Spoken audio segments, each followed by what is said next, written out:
தென்காசி மாவட்டம் செங்கோட்டையில் கனமழை காரணமாக இன்டர்லாக் முறையில் கட்டப்பட்டு வரும் வீடு இடிந்து அதன் கற்கள் அருகில் உள்ள மற்றொரு வீட்டின் மீது விழுந்ததில் மூதாட்டி ஒருவர் படுகாயமடைந்தார். இதுகுறித்தான முழு விவரங்களை வழங்கவிருக்கிறார் செய்தியாளர் இசக்கிராஜா. இசக்கிராஜா, வணக்கம். விவரங்களை பகிரலாம். வணக்கம்.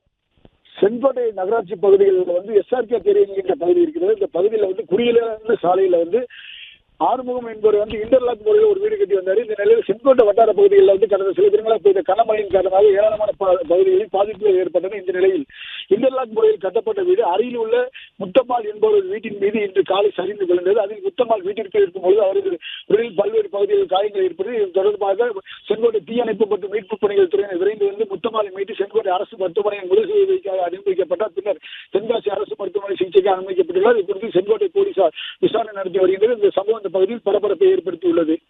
பிளே ஸ்டோர் மற்றும் ஆப் ஸ்டோரில் இருந்து பாலிமர் செயலியை QR கோடு மூலம் பதிவிறக்கம் செய்யுங்கள். செய்திகளை உடனுக்குடன் பெறுங்கள்.